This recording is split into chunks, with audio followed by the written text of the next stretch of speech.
Welcome all of you. I am Ravi Gupta. I am CEO and founder of Elets Technomedia Private Limited. We are a 17-year-old organization. We started bringing out a magazine called Digital Learning in the year 2005. And the aim of that magazine was to create awareness about ICT innovations which can happen in the classroom, either in school or in the college environment. And we have been running this magazine for last 16 years now. And we have been running several conferences all over the country. Some of you would have attended our World Education Summits across India and also in Dubai, Bahrain, and Denver. And we also have been going to smaller cities and towns across India and organizing school leadership summits and workshops on school education and higher education. We also have been collaborating with the government on various aspects of education and organizing workshops and conferences all over the country with various states. So keeping the current situation in mind, which is the corona effect, the COVID-19 effect, we at Elets thought it might be a good idea that we bring some of the top education professionals, education leaders of the country, and discuss how corona, the situation which is emerging in India and globally, how it is going to impact the education ecosystem, both in terms of academics, in terms of schools' relation with parents, school relation with children, and schools' relation with the regulatory environment under which we all operate. So I have the pleasure, we have our esteemed panelists with me. So instead of me introducing them, I will request each of them to introduce themselves. I will start with Rathorji, who's on the screen. Yes. Thank you so much, Raviji, for such a wonderful initiative. And hello, everyone. I'm S.K. Rathore, founder and chairman of Sanford Group of Schools. We have nearly 250 P schools across the country, 12 primary and 2 K-12 schools. So this is a very tough time for everyone, and especially for school leaders, because the new session is already started and even the examination has not completed till now.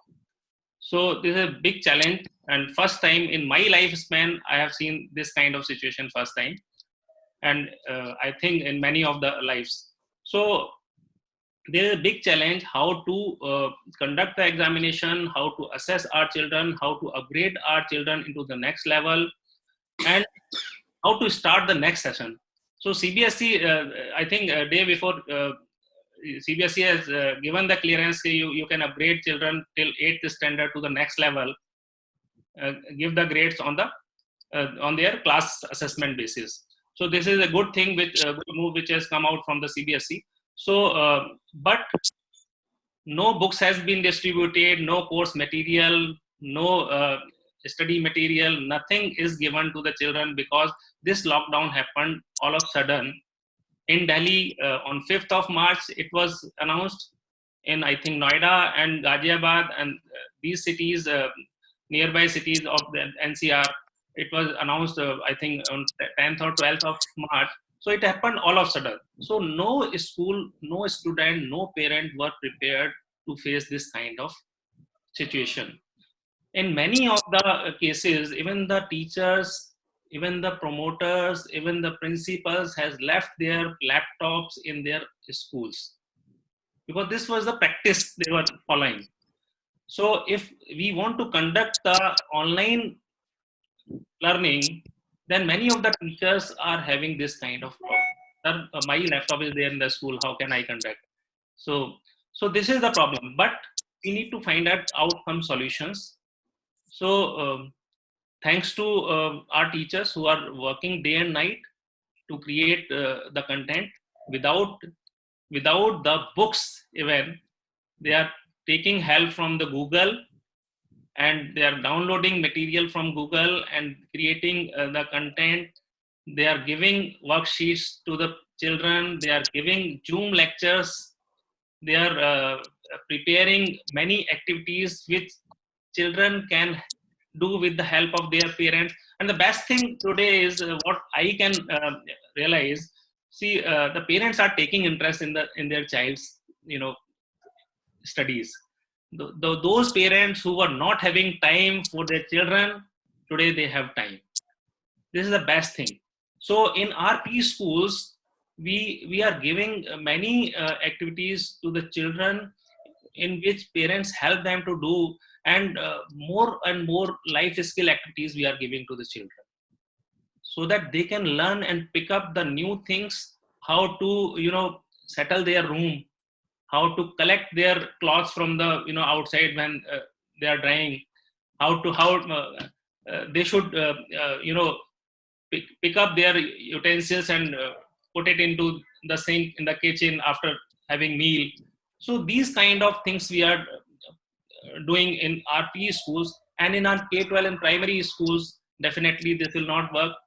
They need content, they need classroom kind of activities, because in our country, there's even today no, only digital doesn't work. Digital with the classroom activity works, but not only digital doesn't work.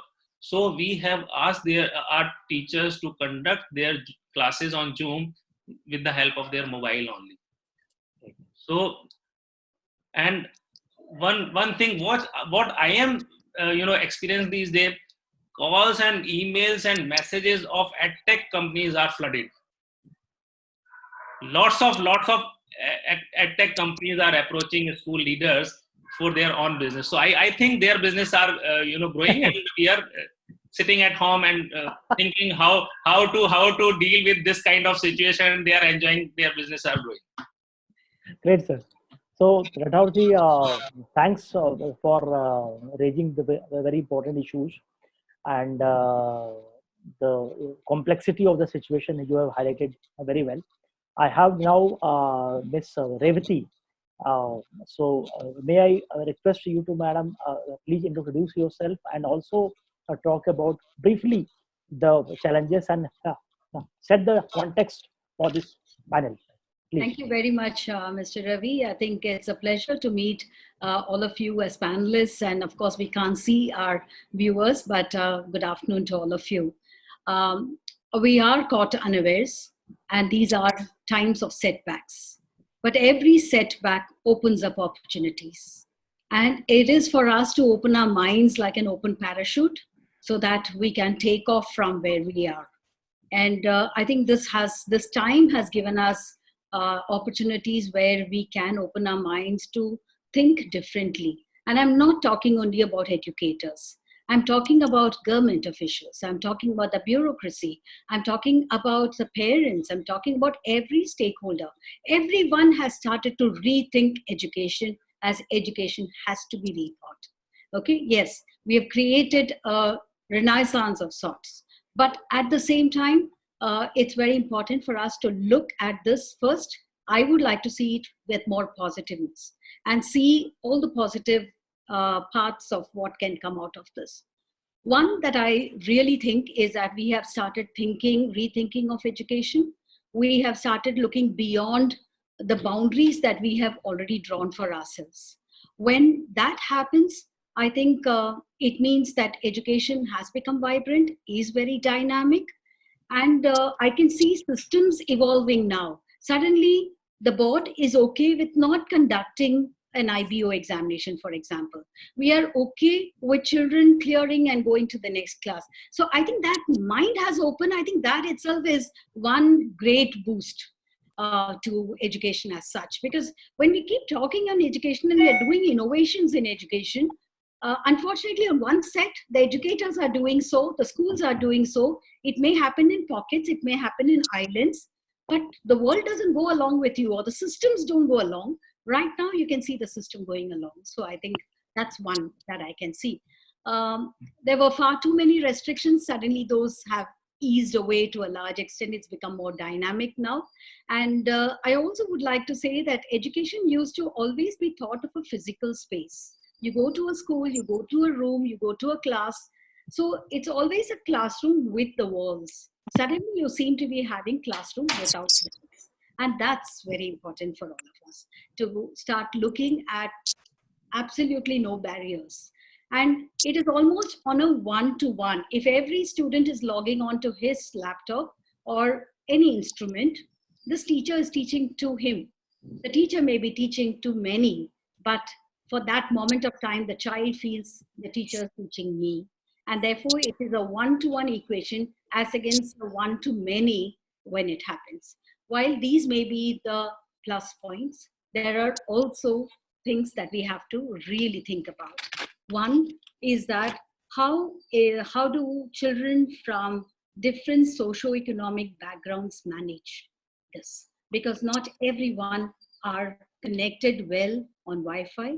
Not everyone has a device that can be used. So there is an equality gap that's widening, which is a cause of concern.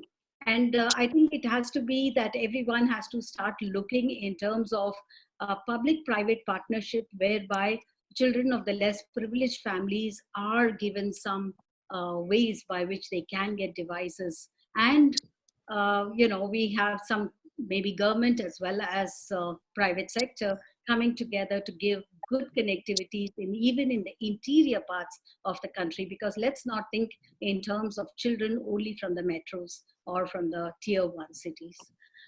So access and the quality of access is something that really needs to be thought about, because even while we are doing a lot of platforms, online platforms that we are using for teaching, one of the greatest difficulties that we are facing is some of the teachers themselves do have Wi-Fi, but the access and the quality of that is not really good. So at times when they have to do not just a Zoom lesson, but also do a presentation simultaneously or have an hands-on activity, it's time to think about it. It's also time to think about how can we do creative courses online with children, because we're all used to smaller children. So we have a school, I didn't introduce myself, I'm the director of the Singhania group of schools and also the principal of Srimati Sulochana Devi Singhania School at Thane. And I have a large school, I have 7,000 children. So obviously I have to break it into smaller groups. And that's how we have to handle the whole thing. So I think there will be challenges. It is for us to open our minds and look at how are we going to cross those challenges. What is in our hands, let's make the best use of it. But I see innovations happening.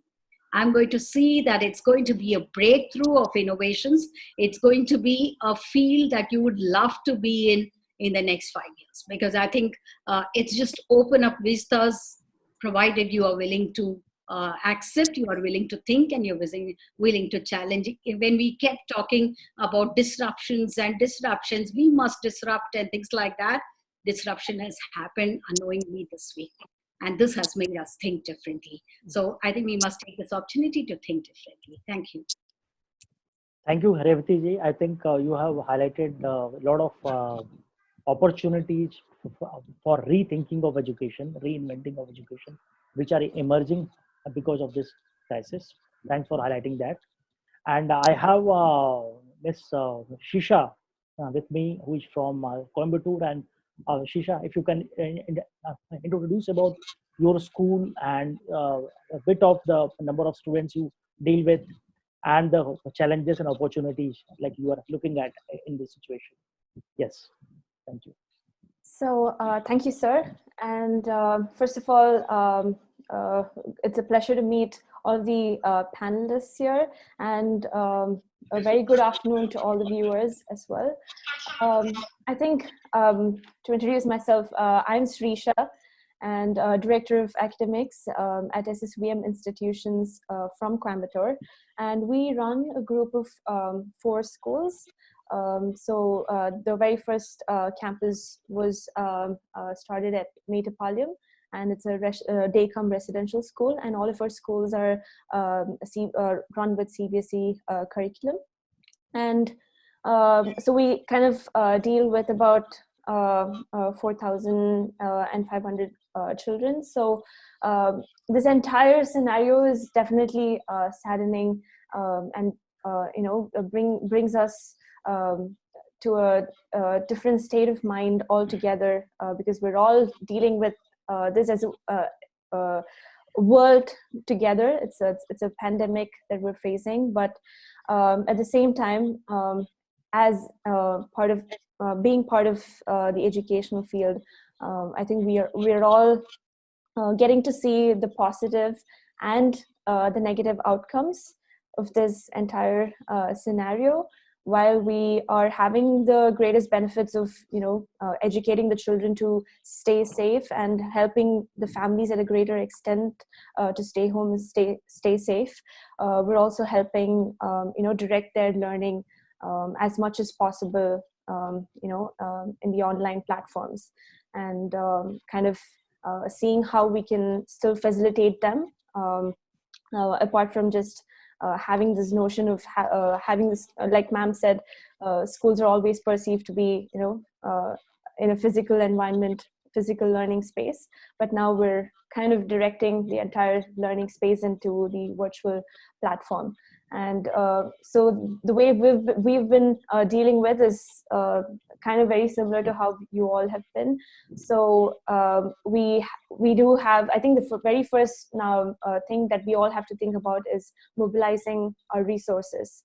It really depends upon to what extent as schools and school leaders we have been adapting to the new technology absent crisis. So even prior to this pandemic, how much have we been adopting this new technology for us to be able to get into this problem a little faster and bring in solutions a little faster. And also number two will be how we have made the communications a little easier. Could be as simple as WhatsApp groups or WhatsApp communication with the parents, with our stakeholders, our teachers, and could be email platforms, or could even be some management portal, online portal, where we're having direct communication with the parents and the teachers for us to be able to pass on some news, the worksheets that we've been talking about, the activities that we've been passing on, and how we're providing the links even for the virtual classrooms and all that. While we're talking about schools that can have all these infrastructure and facilities, there are also schools that do not have these facilities and have not adopted the technology. And the real issue is kind of there, and where we also, and with also schools who have diverse set of students with different socioeconomic backgrounds, because they cannot have the devices that we're asking them to hold. They might not have smartphones, iPads, or laptops. And even with parents and families that are able to have these devices, there might be fights between parents and the children, because parents are also working from home. So there's that issue as well. And again, another issue is how are we going to monitor and track the progress of children in this moment of crisis, when we're completely directing the learning in the online space, because that's one of the other bigger issues.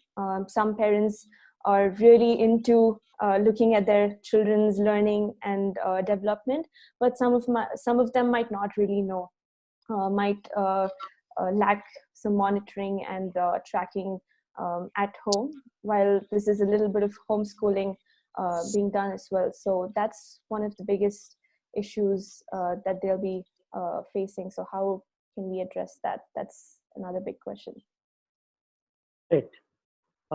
Thank you, Shisha, about raising the various challenges here. New wage of talking to parents, interacting with the stakeholders. The opportunities are there, but there are various aspects which are also hurting the whole process. May I now invite Rajesh Vasudevan on this panel. Rajesh, a brief intro about you and your school, and how are you looking at this situation?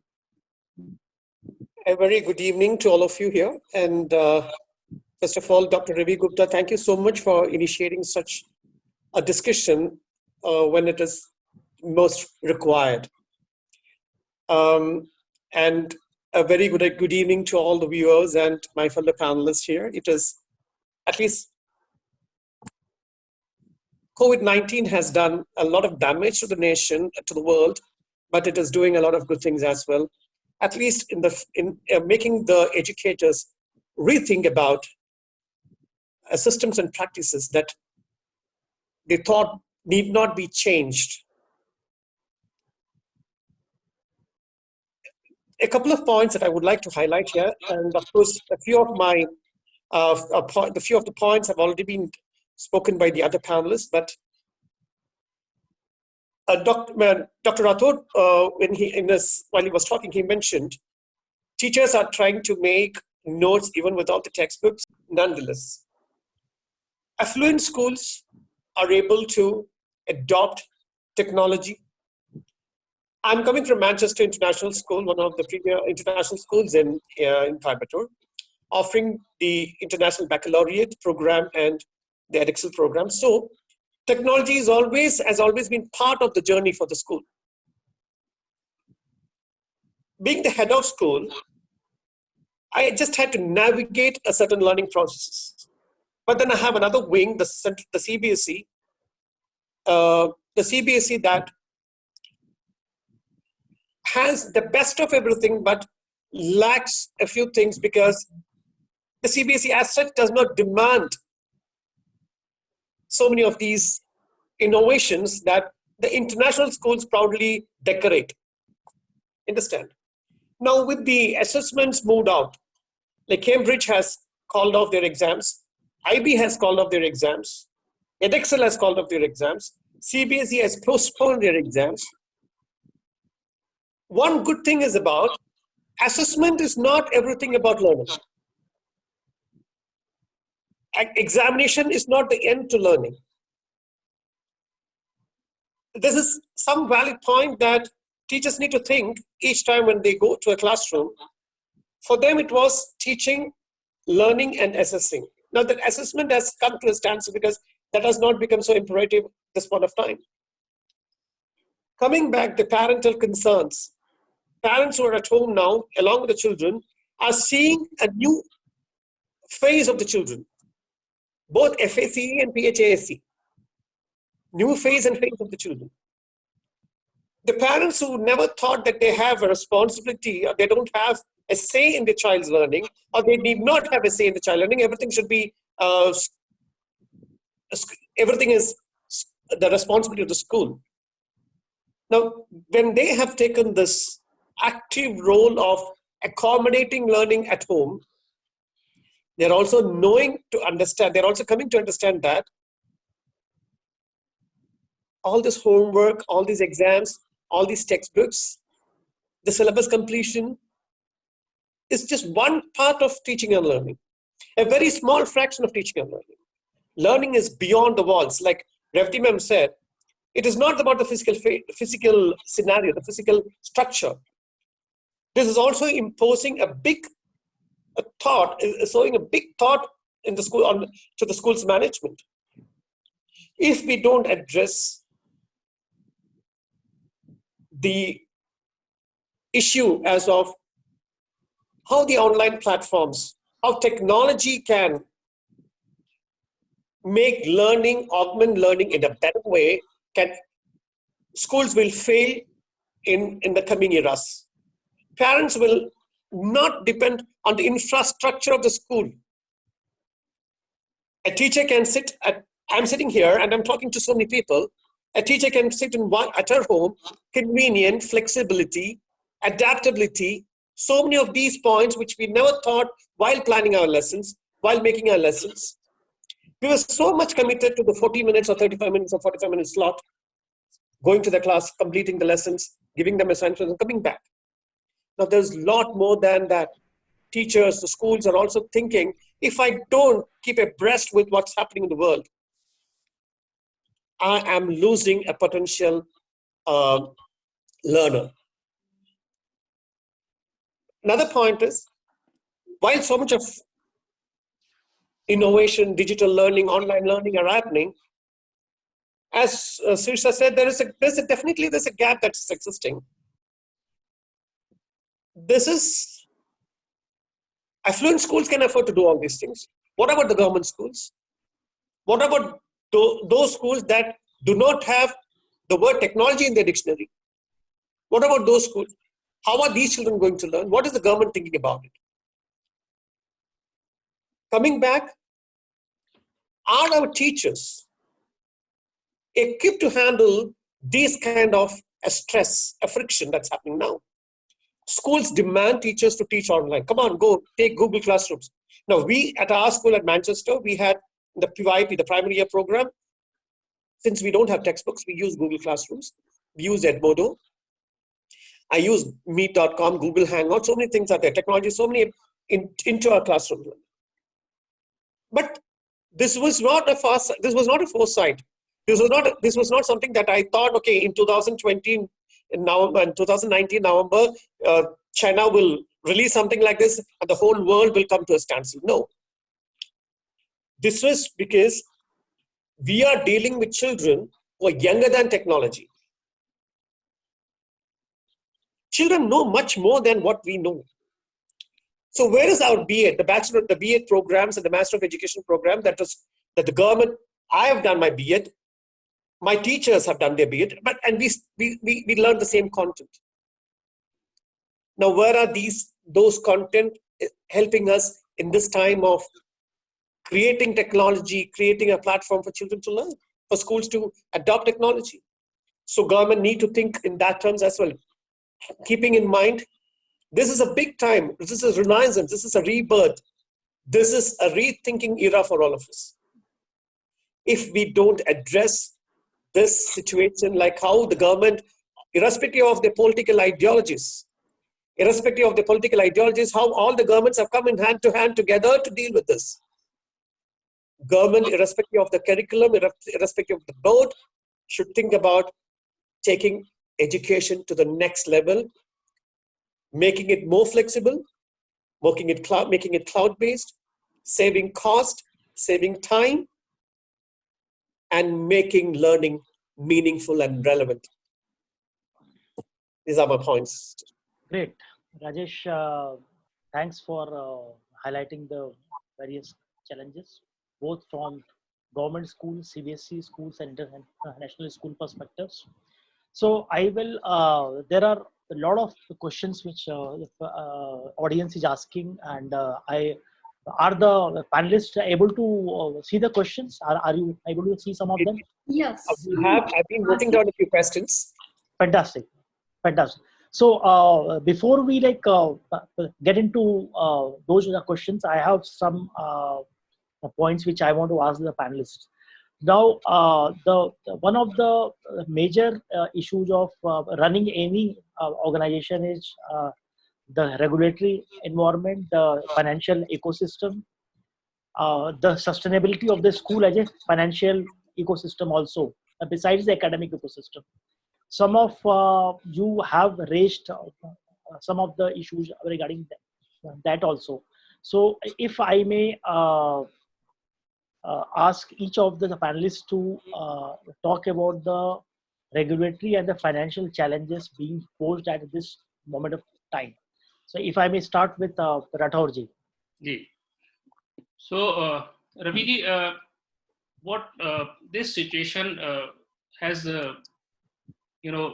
experienced us, and what should we think about? See, first thing, all the education boards, CBSE and other education boards in India need to rethink about the regulations. Whether it is the requirement of a teacher to have BEd or MEd degree, one thing. Second thing, there is minimum requirement of land should be there, and whether we should have a teacher, expert teacher, physically in the school on the role of the school or not. In today's time, all of our teachers are conducting their classroom sessions sitting at home. So same kind of things we can have from any expert. Maybe in Srisha's school, one expert is there and she can take class or he can take class of my students sitting in Srisha's school or maybe in Rajesh's school or in Revati ma'am's school. So this kind of relaxation or rethink of the model of education should be there at the end of CBSE or any education board in India. They should relax the regulatory requirement, first thing. Second thing, lots of financial burden is there on the school leaders, the promoters, because building a school today is not a joke. Crores and crores of rupees are required to build a school. One thing. Second thing, the monthly expenses are so high to meet out the regulatory requirement of the education board. It needs years to come out to the break even. If the CBSE and other boards and HRD ministry rethink about the model, then this can be eased out. And I'm sure what Mr. Rajesh and Shesha and Revati ma'am was talking about, the equipments, maybe smartphone or tablet or computer laptop, it can be provided in very less cost. If we need not to build n number of classrooms, we can provide this at very less fee. We can teach the student, we can give good education sitting at home. So this model should be rethink at the end of CBSE and other board, whether it is feasible to have e-learning school, CBSE affiliated e-learning class 12 school. Is it possible or not? What kind of requirement should be there? They can think about it. In that case, we can give good quality education to the remote locations also, because it is very difficult to have good teachers. See, everyone sitting on the panel are from big cities. Coimbatore is a big city. Mumbai, Delhi, again, big cities. We all are from big cities. But you just think about 50 kilometers away from Delhi or Mumbai or Coimbatore. 100 kilometers away from these places.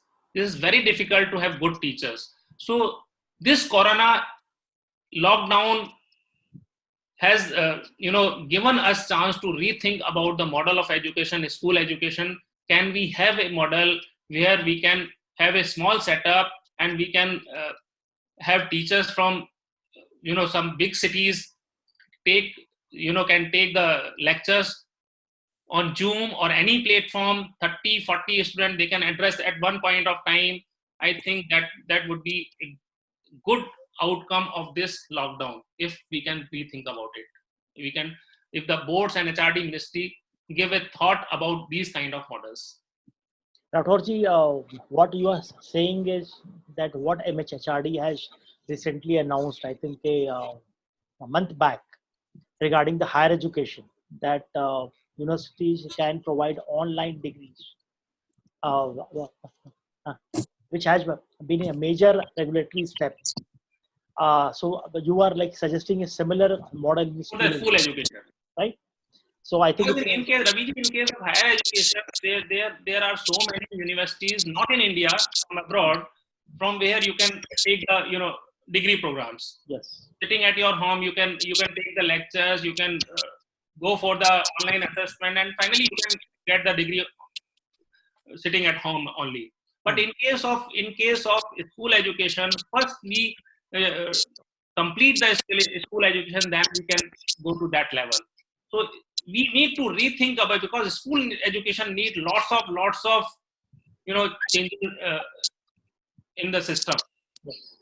So this lockdown period, Corona epidemics time, has given us time to rethink about the school education revamp kind of situation, or we can think. I think this is workable.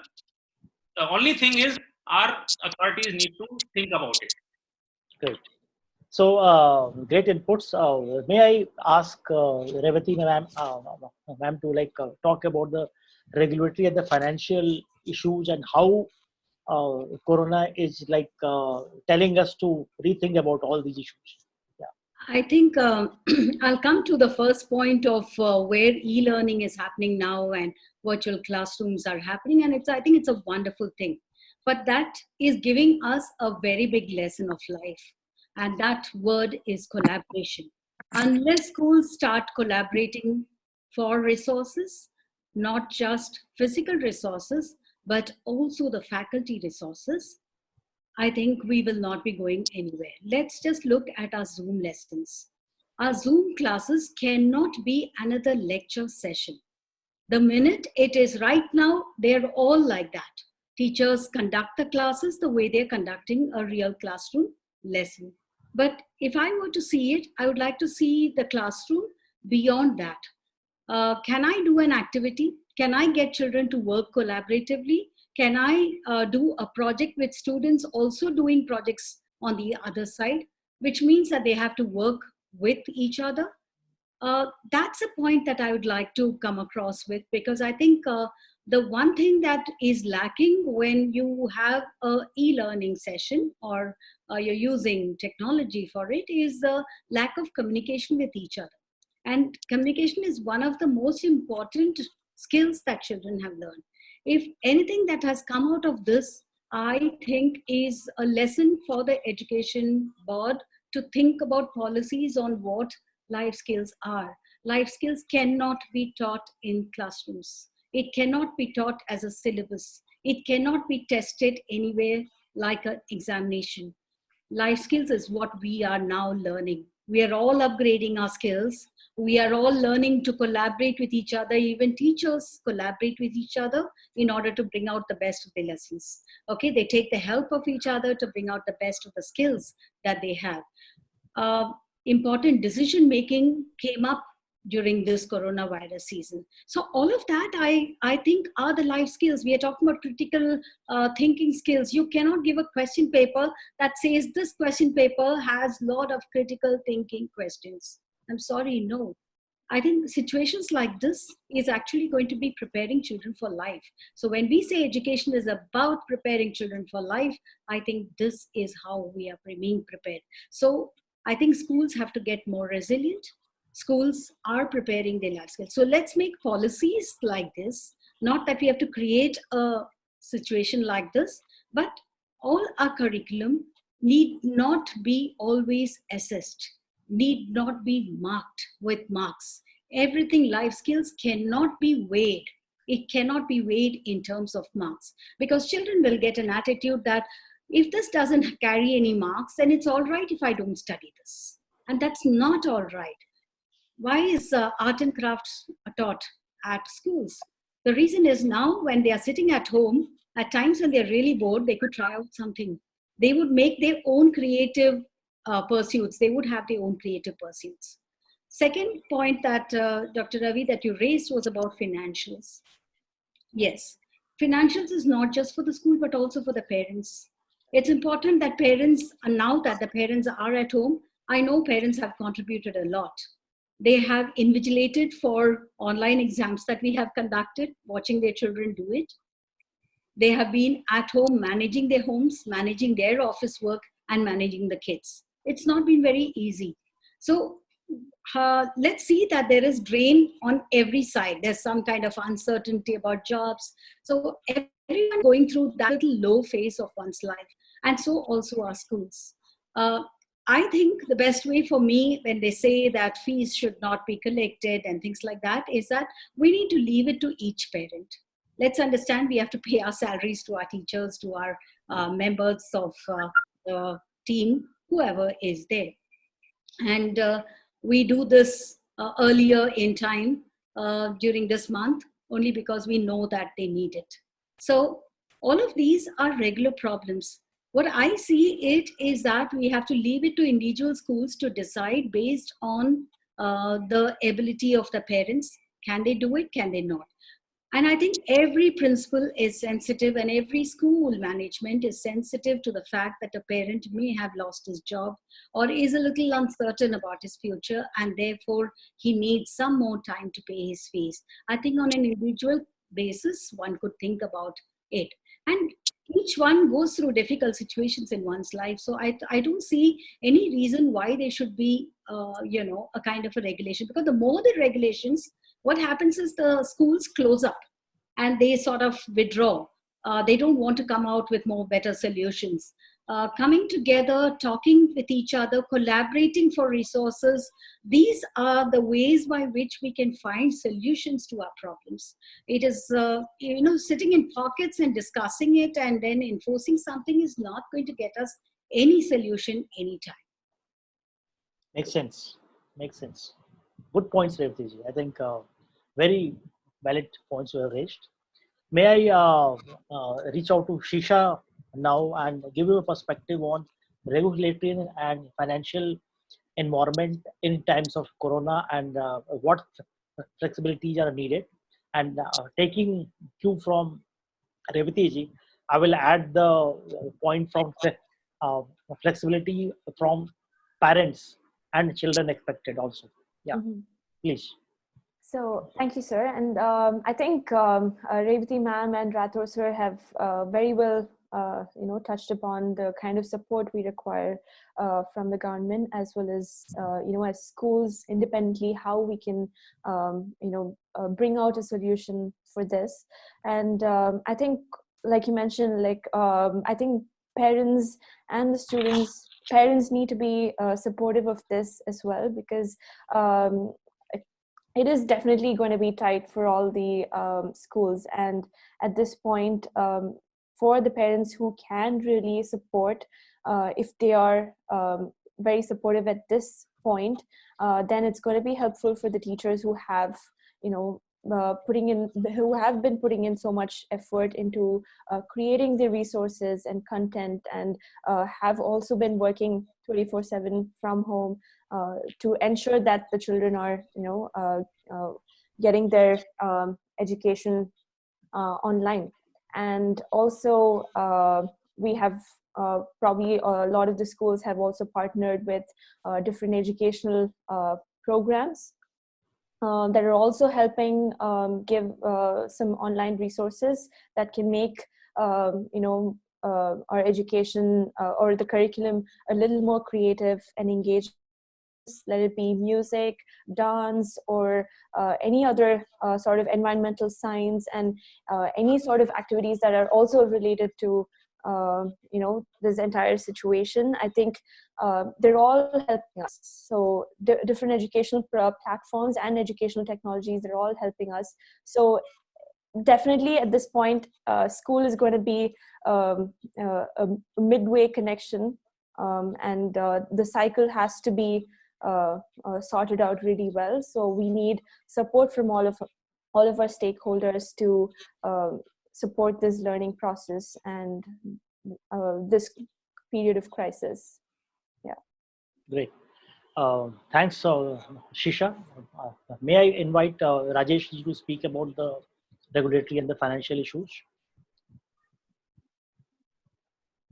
Yes, I will, taking cues from all the panel here, it is definitely going to bring in a big financial burden to the schools, especially when at this moment, it is not about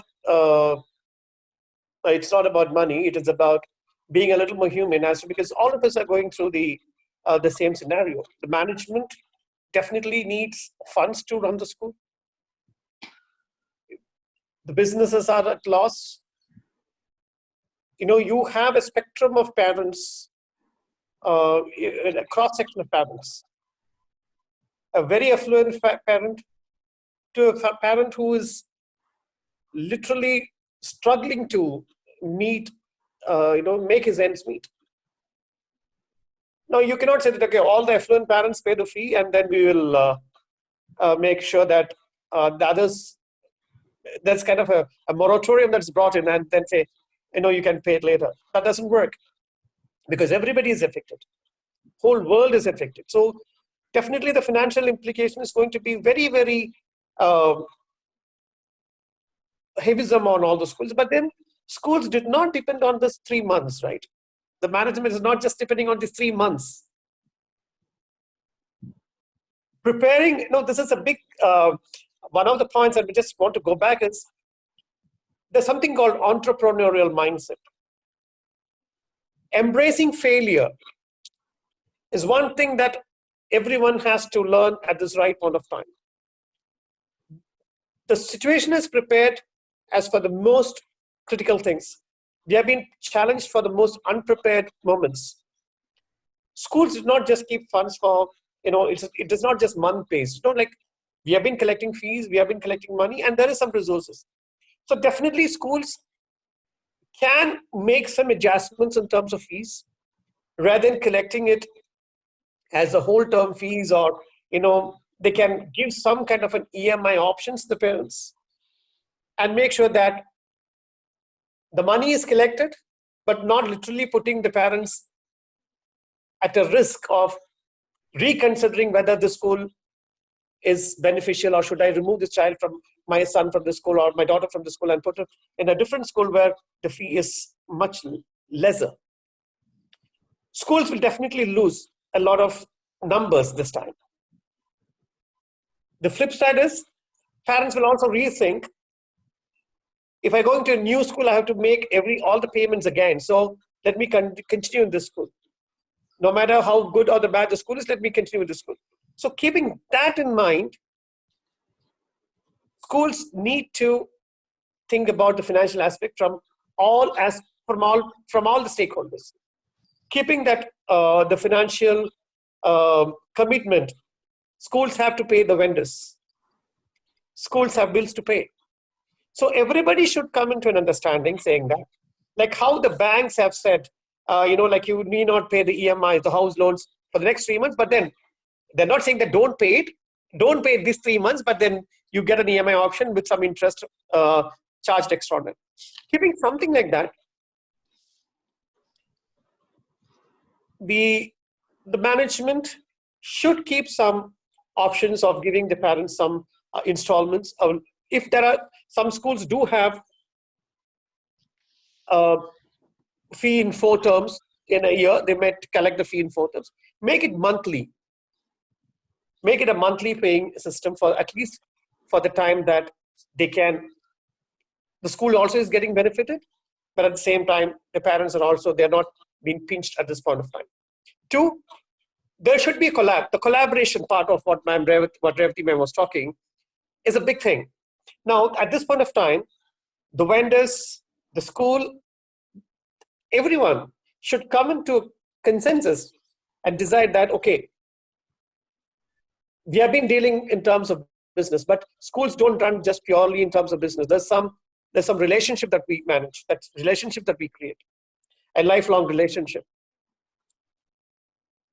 So the vendors will also give some kind of a bandwidth to the buffering time to the schools for the repaying of bills. Local government, local authorities should support in a similar fashion small schools that doesn't have any such reserves. Now, most of the schools have parent-teacher association, parent-teacher community.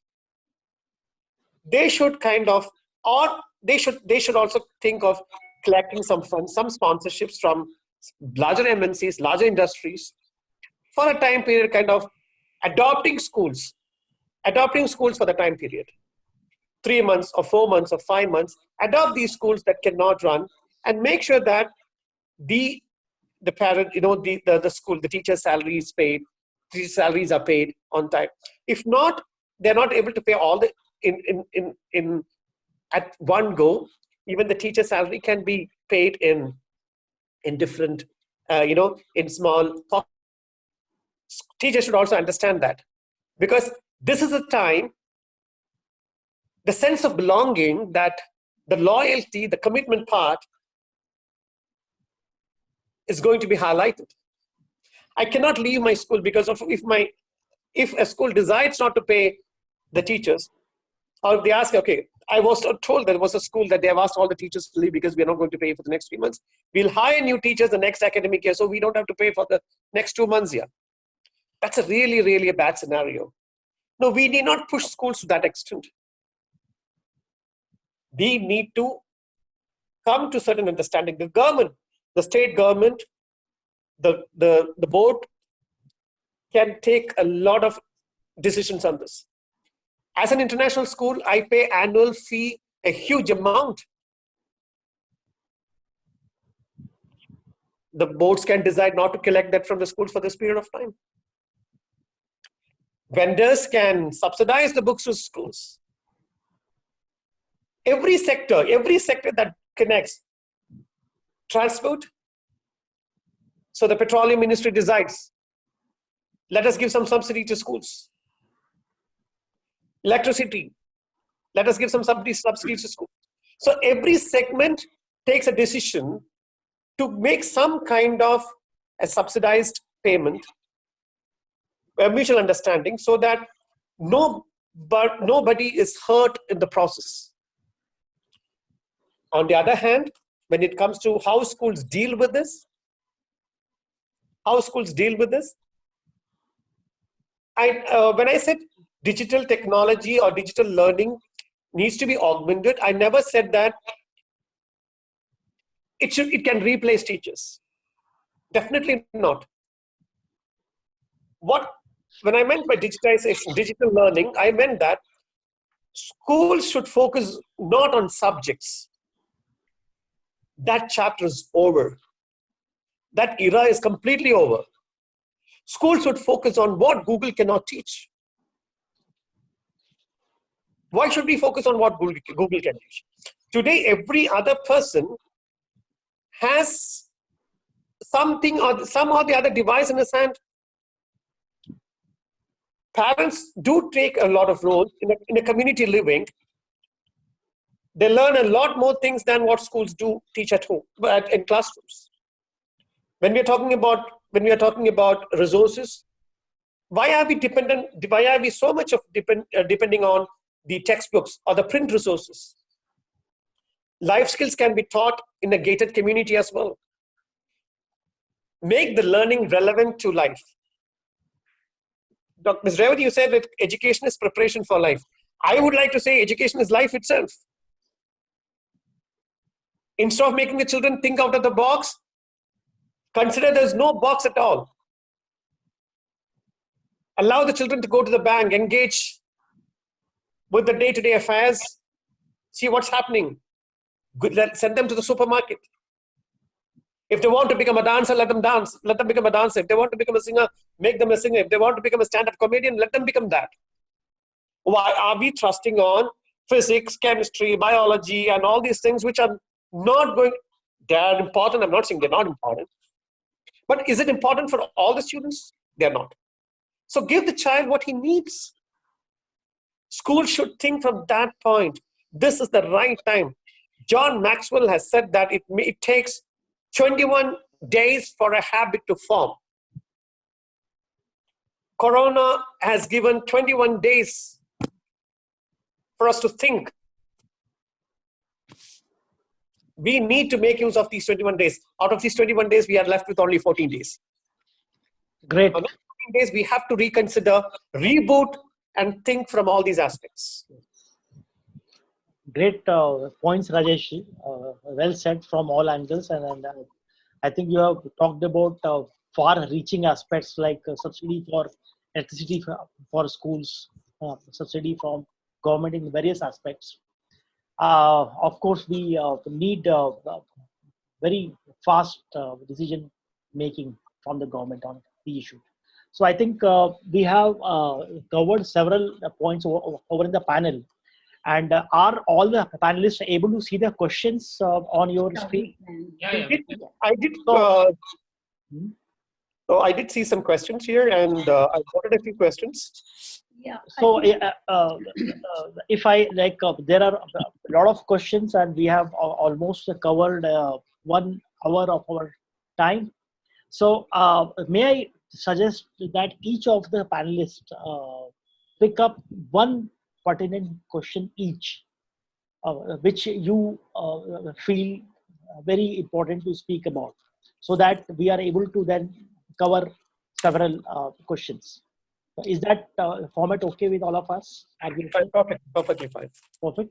So may I start with Rathorji, like if you have selected any of the questions you want to address? Yeah. So lots of insight about the financials are given by Rajeshji.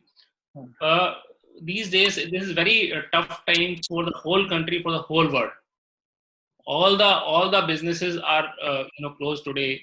So as I said before starting the meeting also, this is the time for admission for all the schools. This is the time for starting of the new session.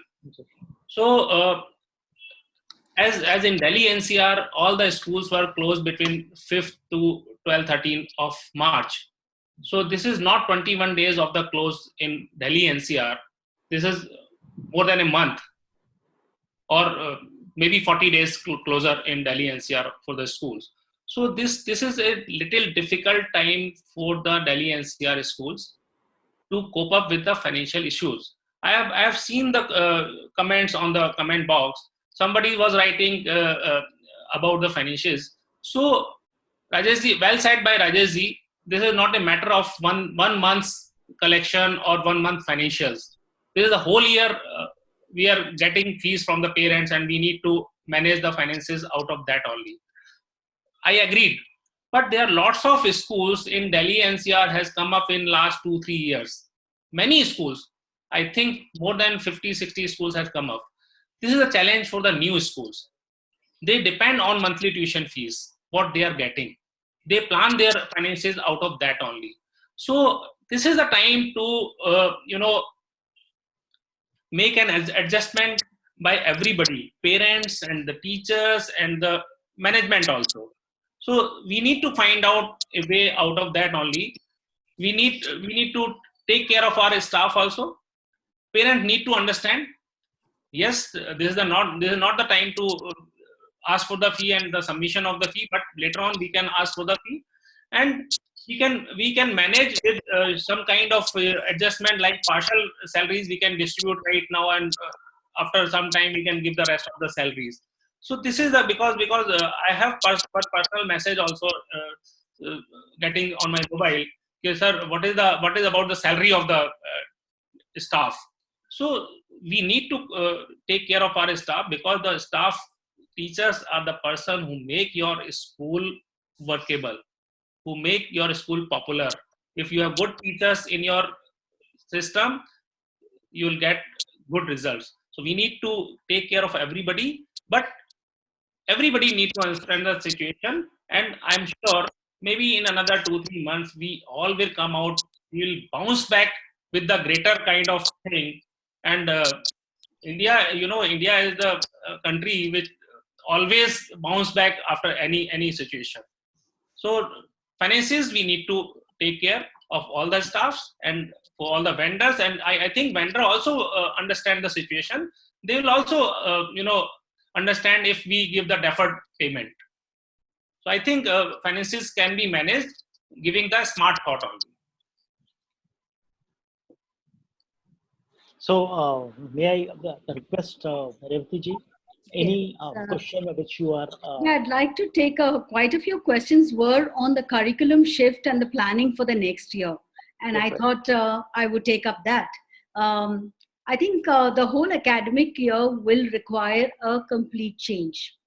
First of all, when we say curriculum shift, I'd like to say that curriculum is what we make of it. You may have been given a syllabus, but ultimately you will make your curriculum, which include your activities that will teach you, which will have a few learning teaching experiences. As I see for the next year for myself, I would like to say in school, we don't have textbooks. We design and write our own curriculum. And therefore, it's going to be easier for me to be able to change it a little, tweak it a lot, in order to considering the time that we have lost and the time that we can do. But having said that, let me talk in terms of schools as a whole in the country. I think it's not about completing a syllabus that matters. It's about how we are able to deliver what we have to deliver, be it the competencies, be it the skills, be it the kind of knowledge. So when it is comprehension, whether it is understanding comprehension, whether it is about reasoning, All of that, are they able to understand? So it's not the quantum that matters, but the quality that you deliver in your classrooms. So the first thing that's going to need a massive change is teachers communicating in classrooms. How are teachers going to be effectively taking their resources and all that they have in order to deliver? Just make it interdisciplinary, but they also link it with a few skills that children will acquire. I think it will make a very good lesson. So the whole lesson planning will change. So if lesson planning has to change, I come to the main point. The way teachers think have to change. The way teachers deliver will have to change. And therefore, that means it requires a lot of investment in teacher training. That's going to be the crux of this academic year. This academic year will focus on teacher training. How are we going to adapt ourselves to changing times, difficult times? So if that is the case, I think a maximum investment for me would be on my teachers, because they're going to invest further in my students. And that's how a school will grow and an institution will grow. And so also the field of education will grow. And if I'm looking at teachers, I'm not looking at teachers just from my school. I'm looking at schools all across everywhere. So can I pick a teacher from some other school and share that resources and get her on a Zoom class or somewhere like that so that she can do it? So I'm not looking at a generic teacher. So what's going to really happen is, if someone is a very mediocre teacher, then either they have to raise their levels, raise their bars, become very enriched. Otherwise, they will be out of the race very soon. You cannot afford to have mediocre teachers, because you're going to deliver something which is very mediocre. So, and mediocrity in education would mean a complete doomsday for the country as a whole in a few years to come. We can't afford to have a mediocre nation. So I think this is my take on it, that yes, curriculum design will change, curriculum delivery will change, curriculum planning will change. The entire academic year will include a lot of sports, because that's one thing that children have been missing for the past 2 months. No matter which period is missed out, they hate to miss a PE period. That's the most loved period by all children. So I'm sure that that's something that they can. But can I teach life's lessons through sports? Yes. Can I give them that inner peace and say, let's learn music? Can I do yoga and meditation as a part of the curriculum, and through that come across delivering a few lessons? Yes, I can. And if that happens, every child will find peace within himself or herself, no matter how chaotic the world outside may be. And I think it's that inner peace that we have to teach our children to be. How can I reach out? How can I be more sensitive to the needs of the others? All our problems will get solved if, whether be it financial, be it curriculum-based academics, or social behavior problems, all of that can get resolved if only we make our education more meaningful and absolutely sensitize children to what the world is actually. If that happens, I think that's what we have to do in 1 year. Yes, we may not be completing all the portions. It's fine. It doesn't make a difference. I think what is really important, are we making a man out of our children? And if we make that one who is courageous, one who is bold, one who is able to, he's an innovator, he's a person who can experiment with things, I think that's what we want. We want a very confident Indian. Makes sense, Jyotiji. I think great points you mentioned. May I come to Shisha, if you want to pick up any of the questions from the audience and answer any of them? Yes, sir. So I think a couple of them asked about, they mentioned that virtual classrooms are great. They're a great solution, but how is that going to be supporting early childhood education? And how about the children who are really young, staying at homes, and how are the parents going to help? Right. So I think here the answer really is that at this point, like we know that homeschooling was never, a huge part of our education system in India. But right now, like how working from home is being adopted to a greater level, we're also adopting to homeschooling. So parents definitely need to put in their 100% care and attention to early childhood education learners. So when they're at home, probably there are affluent schools who can provide them with virtual classrooms like Google Classrooms and maybe even Zoom to help them with help the children to come on FaceTime to do some storytelling, share some work that they've done, do some music activity or dancing. Anything is possible with the virtual classroom platform. And again, if that is not possible, in our school, like we have online classes, plus we have some activities additionally being provided by the kindergarten educators. So focusing on different motor skills and how they can balance, improve their handwriting, so many different activities, and then also sports and games that they can do with the family. So everyone's being engaged. So it's more like a family engaging activity sessions. So all these are being passed on to the children and to the parents as well. But at this point, it is really, really required that the parents given their 100% involvement in the child's learning, especially in early childhood education. And as the grades go higher, like grade 1 to 4 or 5, there might be a little less parent involvement, but they also definitely need to put in a greater extent of monitoring and tracking to see what exactly their children are doing and if they're using their technology appropriately. And the same thing with the higher classes too. They definitely wouldn't require their parents' help with their learning, but parents definitely need to monitor them to a certain extent. Otherwise, it has its own positive and negative outcomes. If this situation continues to go on for about 3 to 6 months or more, the entire learning experience and the student experience is going to be changing, and the student behavior will definitely be changing as well. With the positive outcomes will be that they're getting to spend more time with their family members, and the parents will get to know their child even better and how their learning process is, and they get to commit more time to their children. And some of the negative outcomes is that if the parents are not able to spend time with them and not be able to monitor their use of technology, then it's going to go haywire if they're not using them appropriately. So that's one of that'll be one of the solutions and issues, both positive and negative outcome out of this. And if you see, I think a couple of them also asked, what is the scenario going to be like right after the lockdown period and after the entire situation has gone down, COVID has settled.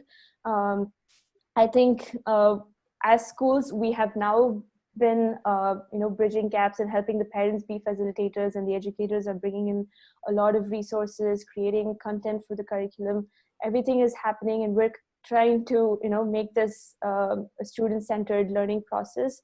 But by the end of all this, when children get back to schools, I think like ma'am said, I think we will definitely be adopting a lot more of the e-learning, digital learning platforms, and focusing more on student engagement and student-centered learning. And it's going to be more of, I think, blended learning rather than just having either this extreme or the other extreme, which is being completely traditional and being fractured and not involving any of the technology that's coming up, but also not completely moving to the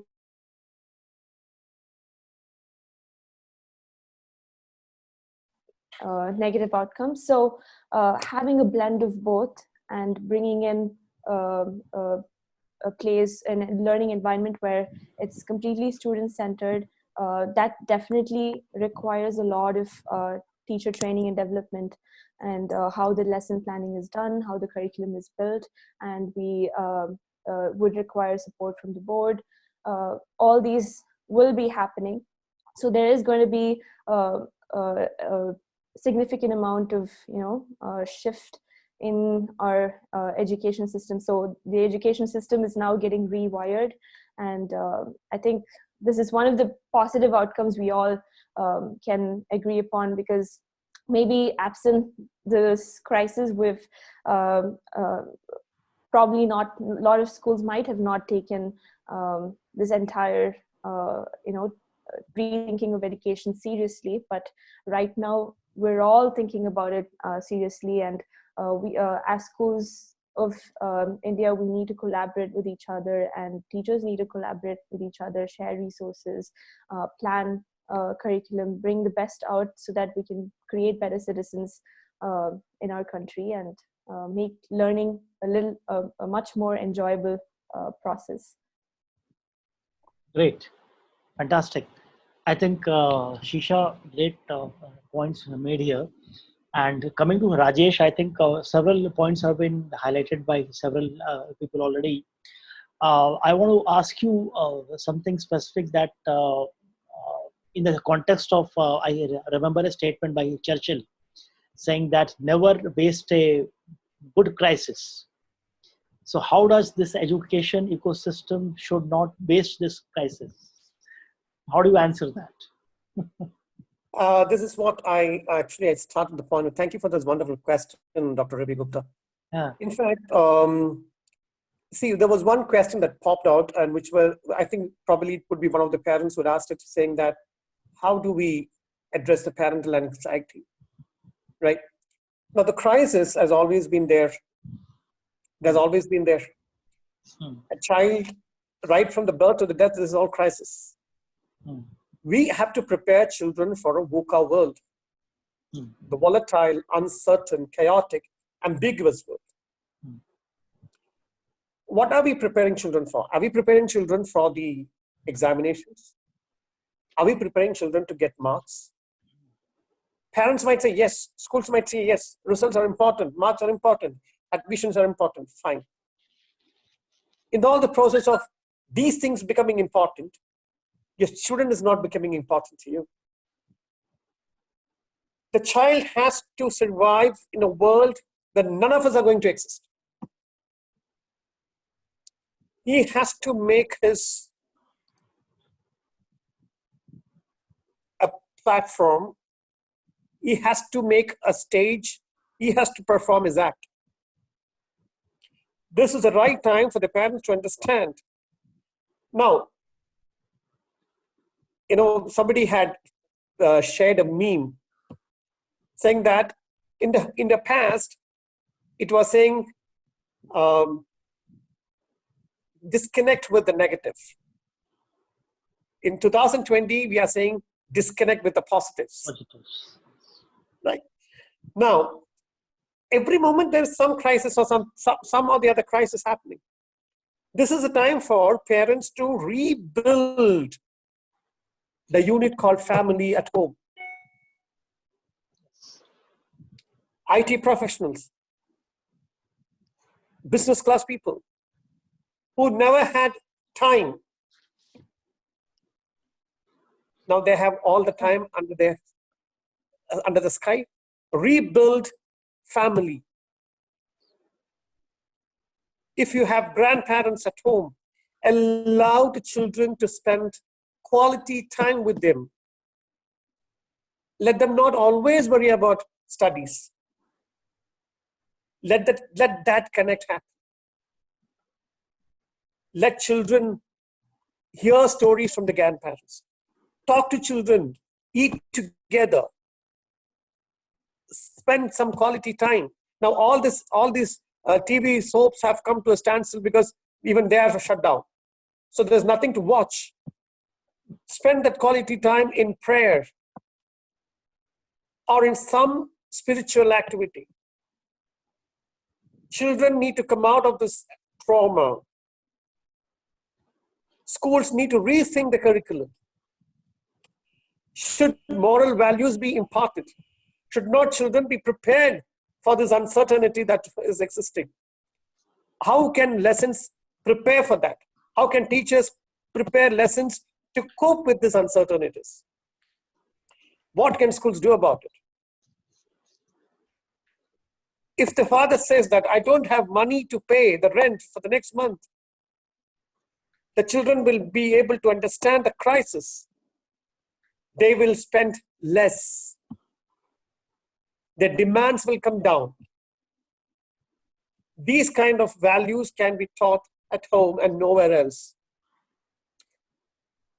We need to bring that family connect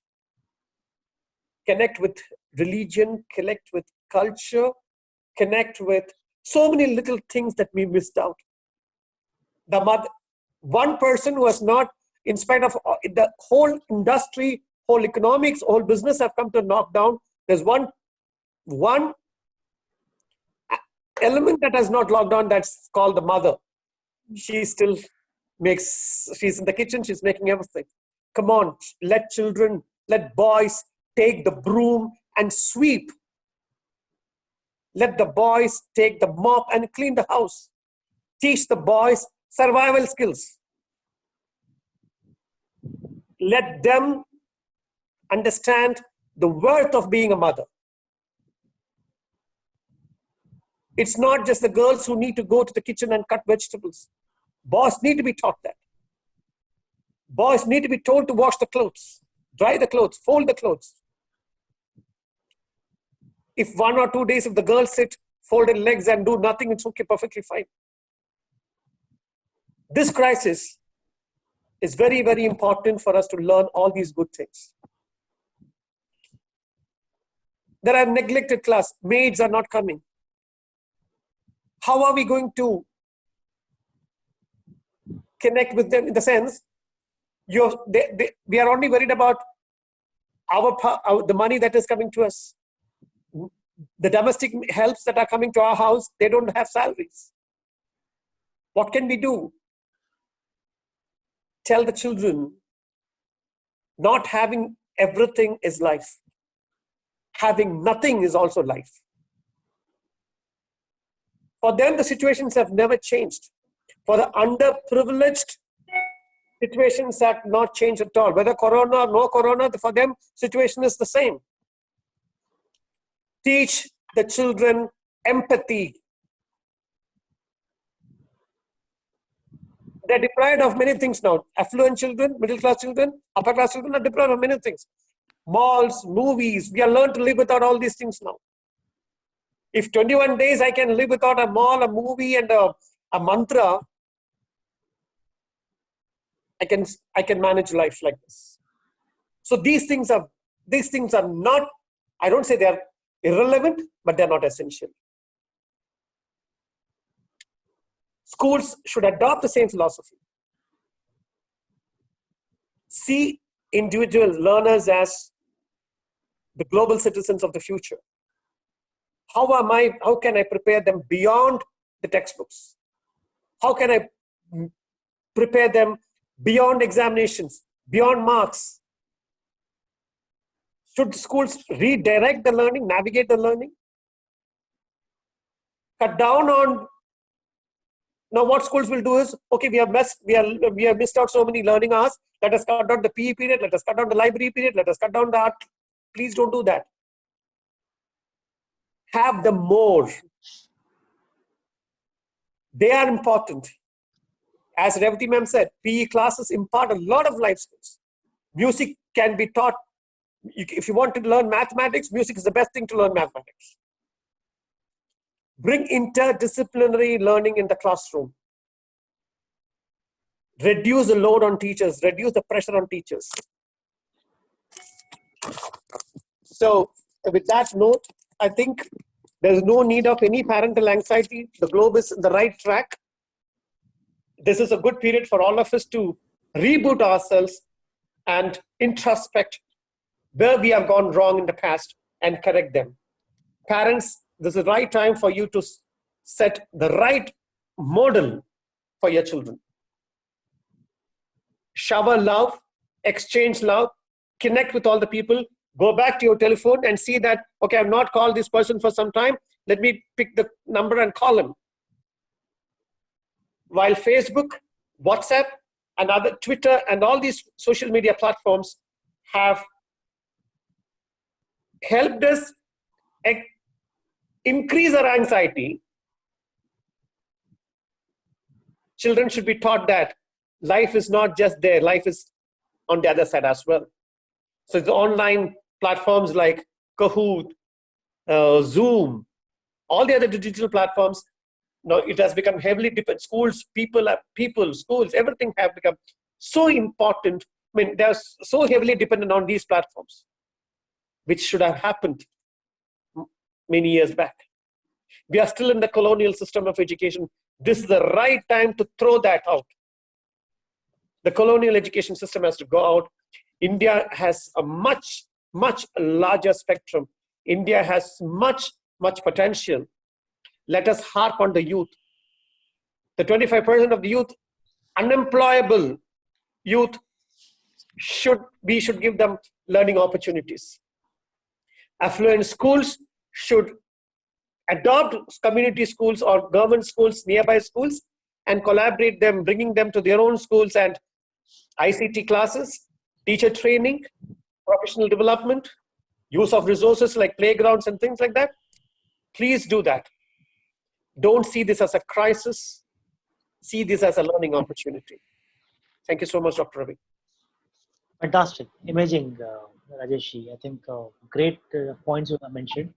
So I will ask, let me ask the attendees, are you okay if we can take one more question each? Are you in a hurry or No. are we, is it okay? Rathorji, is it okay? We can have a question. Yeah. Shisha, are you okay? Yeah, we are fine. So, Deepak, can you hear me, please? Yes, sir. Can you ask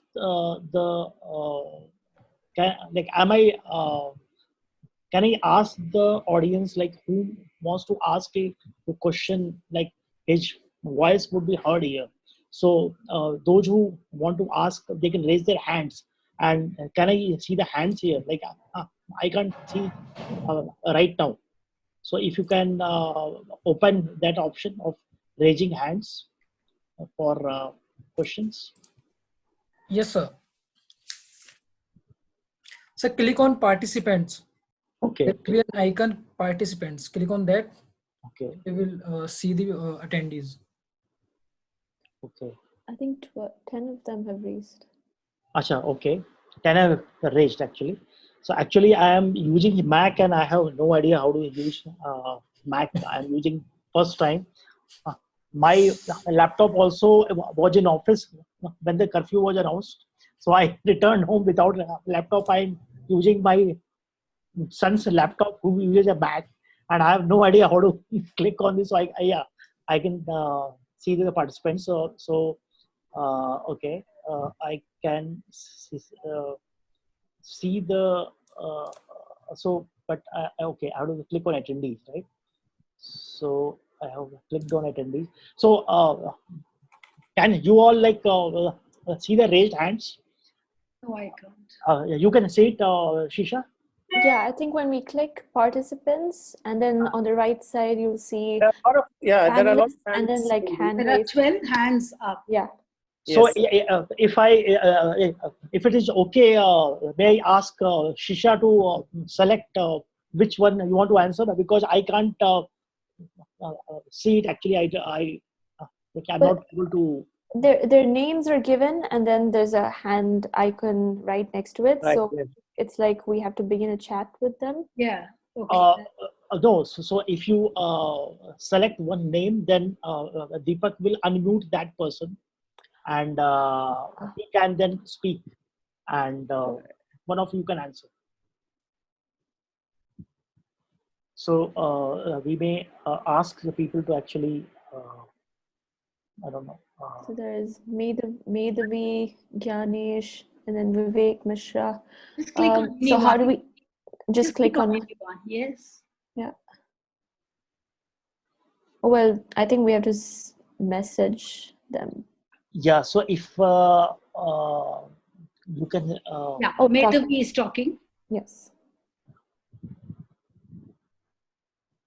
I think their voice is muted. No, Yes. Medhavi's voice is muted. I think if we can restore her.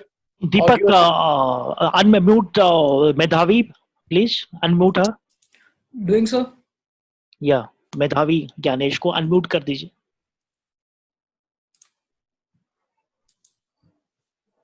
मेधावी mute पे है, unmute कर दीजिए मेधावी ज्ञानेश को. I am trying, but it is not being. अच्छा, तो do it for like someone else then. Okay, unmute someone else. विकास कुमार है क्या, या कोई भी और जिन्होंने हाथ उठाया है? There has been a question. There's a question here. हाँ, okay. This question is to all the panelists. Like, I will just read out the question. Who's speaking? This is by Mr. Vikash Kumar Bak. Okay. The query is to know how to bridge the gap between teachers and students during lockdowns. Since teachers, parents, and students at times face a great deal of difficulties owing to the interruption of internet accessibility. For the same reason, students and parents fail to communicate with teachers in times of need, which results in hampering the studies and other educational activities to a major extent in rural areas. So that's a question: how to connect with, how to bridge the gap between teachers and students during this lockdown period. I can share an example, perhaps that gives an answer to this. Yeah, can you hear me? Yes, yes. Yeah. So what I realized was one of our very elderly teachers, one of the teachers who was trying to do the Zoom lesson for the first time. She said that I don't require training, I'm going to do it by myself.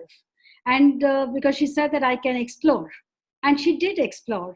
Now, when she got in, she didn't know how to do it. All that she did was to get in touch with her students. And the students in the class guided her through the use of Zoom. They also taught the things that students on the other end can do, like playing around, passing things, doing around, all that. They taught her what are the naughty things that they do. And so how to mute others, how to, they spoke about every little thing. They spoke to her and taught her the use of many other tools. So for me, I think the best way to get connected with to students is talking to them and being just open about and honest about our abilities and not the abilities. So they come across to teach you. And I think that's when you open up the doors to make you feel that they also start feeling you're human, you're all right.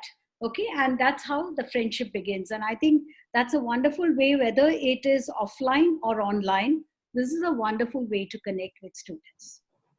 Great. Yeah. Shisha, can you pick someone else also? Yes, so I'd like to add on to this as well. So one way in our schools, like we have the teachers and parents, even prior to this entire lockdown period, we have had online portal communication. So teachers communicate with the parents, personally on the online portal. So the school admin, everyone can actually have a look, like they can monitor it. At the same time, the parents are able to communicate back and provide any feedback, based on their children's activities. And then there's school news, announcements, everything that's done on that portal, so that the parents are also aware, apart from just the children knowing it. So that's one way of dealing with the teacher-parent communication gap. So if you have any offline website login or online website login, or if you have an offline app or something that can help with this, if there are some other ed tech companies that can provide such ERP solutions, they also do that. And then there's email communications that can happen, or primary thing is WhatsApp. Mass communications can go out to the parents directly from the school. So all these can happen, and even now at this period, as we've been sending the worksheets and activities and links for the children to download, if it is a video that they have to watch, or if a teacher is recording themselves and sending a video, or if they're having online classrooms and they want to send an announcement and I want to make them aware of what they need to do prior to the class. Everything is done on that online portal, and all the parents have a login ID, and they log into it, and they can actually have they can see what's happening in the school and what announcements are being given, and they send in personal feedback to every teacher saying that this activity, this worksheet was really helpful today, or for example, if they were bombarded with 3 subjects today, science, social science, and math, sometimes the parents are not able to handle it, then they give suggestion back, they give feedback that maybe why don't you give us 1 subject per day to focus on, and we can help them with that. And there are multiple ways the parents also engage, so they're also becoming facilitators and educators at home. So that way the communication is really helpful. So this can happen on WhatsApp, email platform, or any other educational technology firm that is providing the solution, or it could be the school itself that has a website, online portal, like our school provides. Yeah. Perfect. So you want to pick any question, Rathorji? Or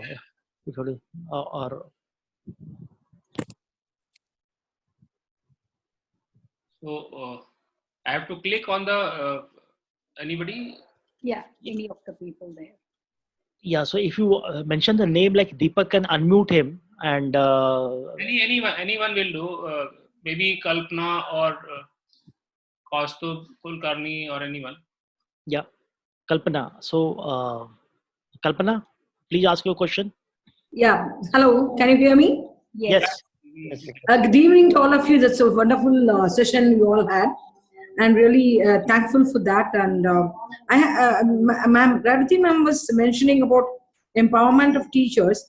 Yes. One particular thing is like the teachers always feel that why should I have a session for me to get trained, because I have been teaching for a long time. Yes. And how to create that mindset for the teachers to take any kind of training online.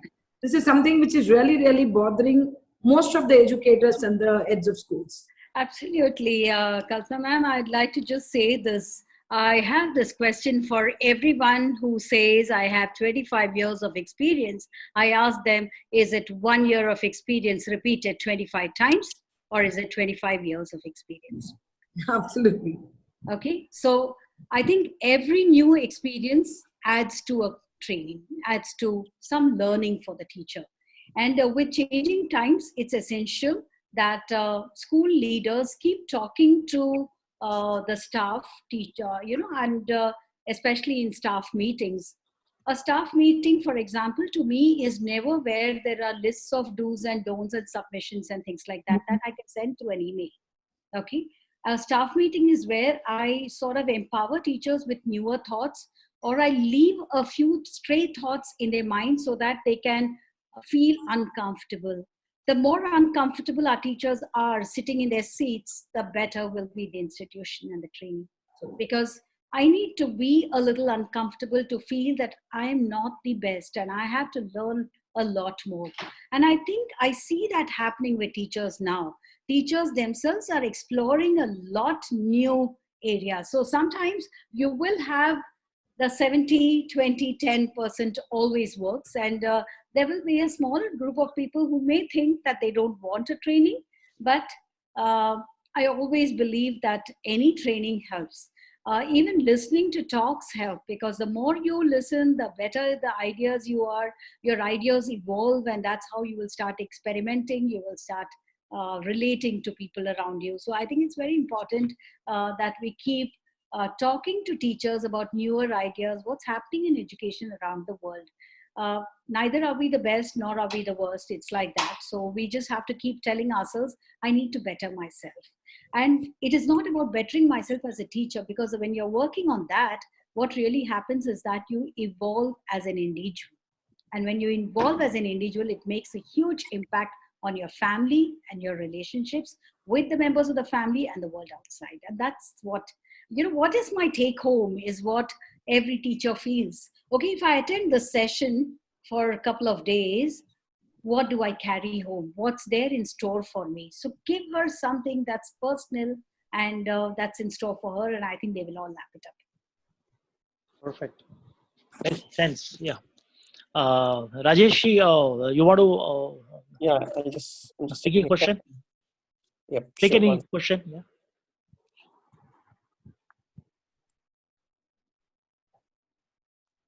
Okay.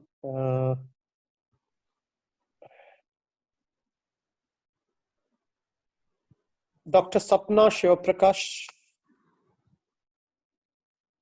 She is there. I mean, I see her hand raised. So if she has a question, I can answer that. Yeah.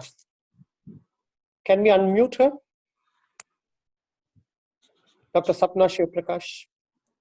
Deepak, Doing unmute. so. Yeah. Doing so. Yeah.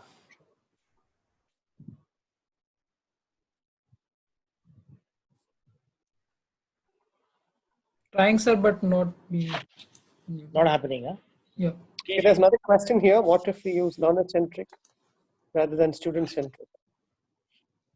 See, all this while we were just talking about it, I think there was one question that was asked in this process of online learning. How do we know if the student work is authentic? How do we know that?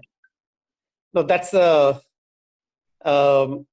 big thing actually, because there's something called academic integrity, which starts from home as well as from schools.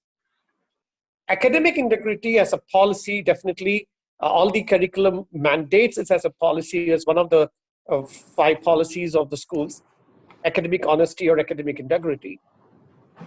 Now, children have to be taught 2 important things. One is they need to take onus of their learning. They need to be responsible of their learning. 2, they should give due credit to a person or resource from where they are picking the knowledge from. In this way, even in a classroom, if the teacher gives a worksheet, if she has taken it from any of those web resources, she needs to mention it as a footnote, as a citation that this is being taken from this website. If the teacher gives a homework and tell the children make a PowerPoint presentation, the children will definitely do a lot of research.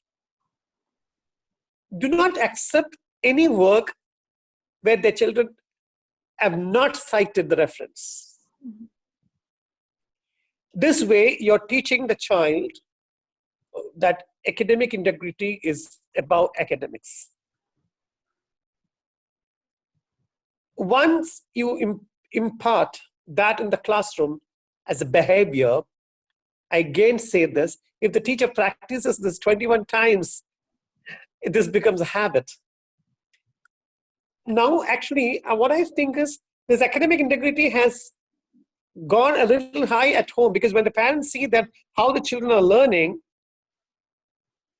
they don't, I think, since they are also partnership with the children to learn, authenticity has improved, because the parent understands, okay, my child does not know this, so let me reteach him from my experience. In that way, academic integrity, academic honesty can be imparted, but then again, it cannot be taught in terms of a pedagogy, with a structured method of how you teach a simple mathematics. This has to be taught by role modeling, remodeling, role modeling, and remodeling. When the child knows that there is no scope for violation of this, it will definitely become part of his life. It will definitely become way of their life. I think we need to trust children. Schools fail when they don't trust children. Teachers fail when they don't trust children.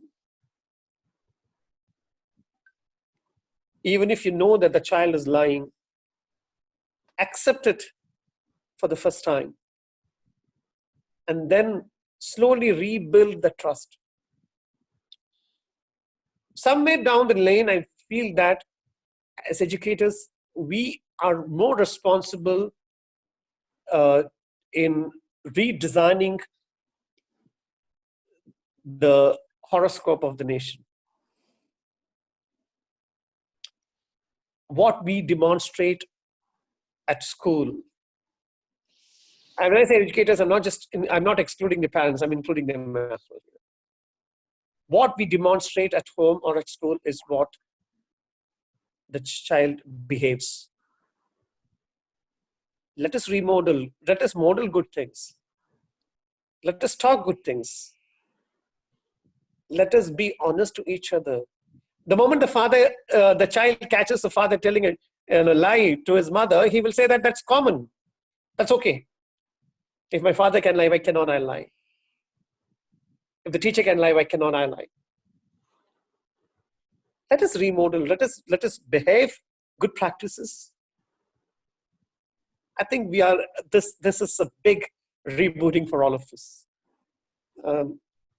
Trust is a key word. Let's trust that 14th of April will be, will come with good notes to all of us. I don't want the Prime Minister to come back say that now another 21 days. No. So let's hope for the best. Great. So thank you, Rajesh. And can I ask Mr. Rathod to pick up one of the questions and answer it actually? Raviji, you can ask your person to unmute the mic of any of the person who has raised the hand. Okay, Deepak, can you please? Hello, yeah, hi. Yeah. And thanks for such a wonderful session. I've been into EdTech for about 25 years now. And I personally feel that all about the technology integration is more in terms of what one would term as it's just a tool. Basically, it has to be a combination. It's not a technology dependence learning, a way of acquiring knowledge. It's all about you, how different ways you can actually empower somebody to really learn. Because for the parents also, it's a learning process. Not only the kids. Kids are digital natives. We are all immigrants.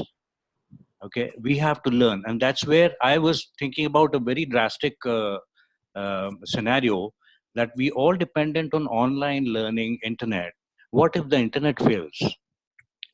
How are we going to are we prepared for that also? Now, since we are on the subject of learning, we're talking about different ways. It's ultimately for the parents themselves, because my grandparents, when they were there, my kids learned a lot from them. And that's how it happens in every, not a nuclear family perhaps, but where you have joint families and all of those. So forget about that. Now, digital is given. It is a part of the learning and teaching experience. So what we've been going about to the schools, K-12 is my focus, is we say, fine, anything digital is just a tool. Don't look at devices. Don't look at any of the tech companies to teach you how to teach. It's for you, how do you adapt? And for that, teacher learning is the most important, because they are digital immigrants. They are not very confident. Now, as Revati ma'am said, that it was the easiest way to go to the students and learn from them. But it is for us to really break that barrier and say, fine, learning, I'm an eternal learner. My learning never stops. I could be learning from anywhere moving on the road if he could help me, right? So it is these kind of values that I think which need to be proposed more in terms of really looking at solutions will come. And everyone has to think for his own, because people will help him, but his solution he himself has to find. Kaustubji, if you can ask the question and be brief. Yeah, so I was just wanting to know that we need time with all of you in terms of, I mean, I'll not just spend time asking you, I'm talking about things that I know, but it's more about in terms of how would you be augmenting the learning methodology? Is it only about augmenting, or it's about redefining learning?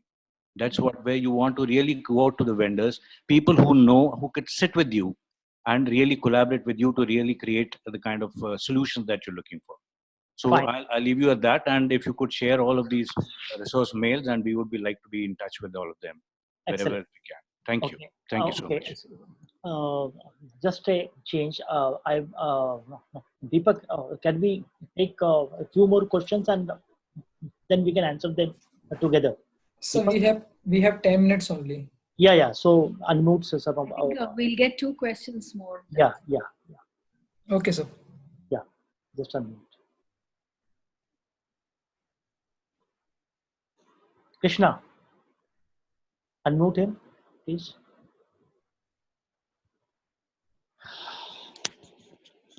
Deepak? Not working, sir. Take care. Another person. Okay. Can you hear me? Yes. Krishna, yeah. Good evening to all, sir. Good evening. Good evening. Good evening, Krishna. It was a wonderful session.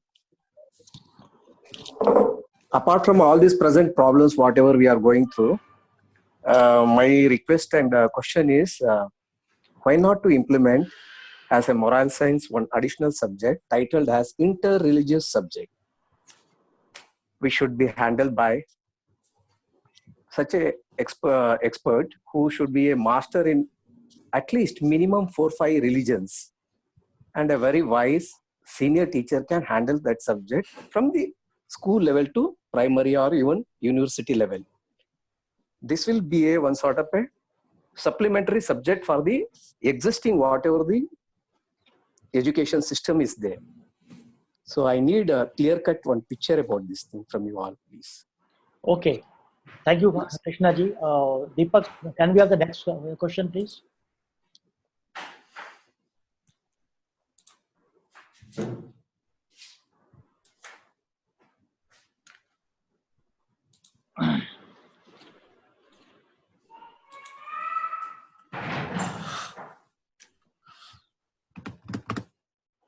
Deepak? Yes, sir. Trying, sir. I think there are some questions on the chat as well. Okay. Checking there were a couple of questions there actually. Okay. So,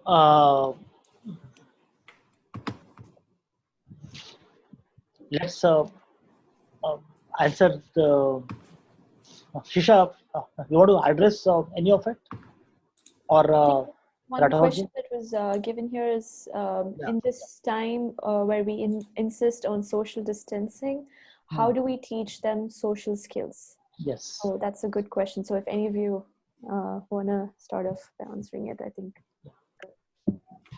Can I answer the first question? Can I answer Krishna's question? Okay, yeah, sure. May I do? Yeah. The question was imparting moral science or inter-religious teaching. This is a very, very sensitive topic, but I would like to touch upon a few of these aspects. Moral science and inter-religious studies are two different things. They complement each other, but they're two different things actually. Moral science need not come from religion all the time. Moral sciences come from cultural, economic, social behavior. So when we look at moral science, like I'm a Josephite during my school days. So we had moral science and catechism. All Hindu students will go to the moral science class, and all the Catholic students will go and attend the catechism class. But my father was very, very particular that I attend the catechism class. My grandparents were quite worried about it. And they said, why? My father said, if my child has to know moral science, he should pick it up from, or he should rather learn from another religion and see how these can be merged together to make a moral behavior. So the moment you bring religion to the classrooms, there is a big, you're opening a Pandora's box. If you're looking at values, if you are looking at responsibilities as moral sciences, there are other avenues. You ask one of the helpers, the domestic the helpers at your school, the security guard at your school, allow the children to swap roles one day with them. We do that on May Day, May 1st, we swap roles. We also give these attendants, these sub-staff and the domestic, the helpers in school a badge saying that, okay, you are a risk taker. You are a principled worker. You're a balanced worker. So these profiles, these learner attributes can be easily be seen, visibly be seen in these workers, the commitment to that. If a worker, the one who cleans the toilets, if we know, if we allow our children to understand the way she does it, why she's doing it, that's a big lesson that we are teaching her. Rajeshi, just say we have to end in 4 minutes exact.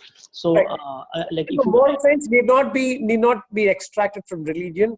Children should be allowed to explore religion in their own way when they want to. Let us not give them a framework and say, okay, this religion talks about this, this religion talks about it, that religion talks about it. Now let's not do that. Let them be free birds. Let them perch on a branch where they feel the roots are strong. Yes. Yeah. Thank you, Rajesh. And I think we have reached almost at the end of it, and the connection will be off any time soon. So before it happens, I want to really thank each of you for joining us for this really interesting session. I think it was, I learned a lot and got a lot of ideas from each of you.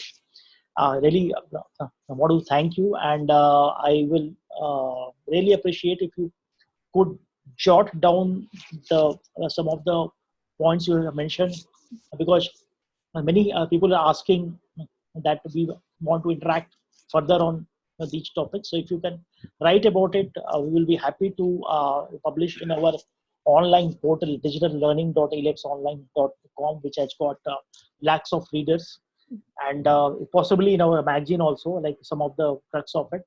So that will be really nice. And the people who are attending this session, I want to tell you that we will carry on these conversations with more set of schools and education leaders, get more ideas, and our agenda is to take up these ideas with the policy makers as soon as possible, make the voice of the community, the education community, heard, so that there are regulations and other issues which are being mentioned, addressed by the stakeholders as early as possible in these difficult situations.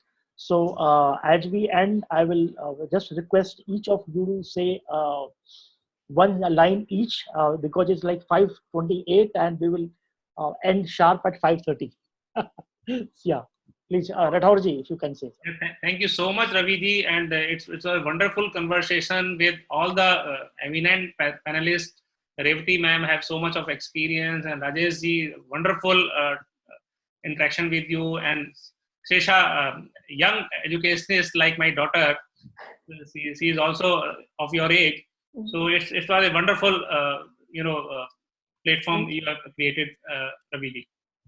Thank you. Revati ma'am. Thank you very much, Dr. Ravi Gupta, for this wonderful session. I think we shared our hearts. That's what we did. I think it was not just thoughts, it was from the heart. And I also would like to just say that let's open up this space of education to everyone. It needs collaboration, it needs cooperation, and it needs innovation. Let's pull that together, and our CCI will really take us ways forward. This is the right time to be in the field of education. Thank you. Shisha, please. Sir, first of all, I'd like to thank Ravi sir and the team for bringing us all together and letting us share our experience and share this to multiple people, like hundreds of participants here. So thank you all for participating as well. And I'm really so glad that I had the online stage with Dr. Rathore, very well experienced people, Revati ma'am and Rajesh sir. So it was really wonderful listening to all of you as well as sharing along with y'all. And I think one greater message that would go out to everybody is that at this point, there is no need of panic. It's as schools, we really benefit in spreading the positive message to multiple number of families throughout the country. So we have that benefit of doing that. And so let's spread that message across to all the parents and children and help them stay home and stay safe. And beyond all that, I think the greatest thing that will happen is that the mindsets will open up, and all of us will be open to change from now on, not just during a pandemic, but absent this crisis, we will see how we can bring in more innovation and direct the learning towards the students. So that's a really, really wonderful start, and let's all look out for the positive outcomes and make sure to solve the negative issues that we have in our own ways, as well as sharing that with multiple other people. So thank you so much for this. Thank you, Shisha. Rajesh, you have the last word. You can summarize. And thank you so much, Dr. Ravi Gupta. At the outset, I would like to thank you and the Elets and the digital learning platform to have given all of us such wonderful moments to learn from each other and share our experiences and understand that as educators, we are one family. This was a great learning experience. Thank you, Revati ma'am, Dr. Rathore, and Srisha. Thank you so much for all the inputs. Definitely, I was looking forward to this because of the experience that I would gather as learning comes with no expiry date. And thank you for that. And secondly, to all the viewers and all the participants for all the wonderful questions, thought-provoking ones, and made us think. And one final word is, don't worry about anything, dear parents and children. Life will go on. We are built with such faculties to rebounds, and India will do that. We will do that. Thank you so much. thank you all. With this, and happy Ram Navami to all of you. Yeah. Thank you. Thank you very much. And Thank you. Thank you so much. Bye. thanks to all the participants as well. Yes. Thank you. Thank you all the participants of being here. Thank you all for great questions. Thank you so much.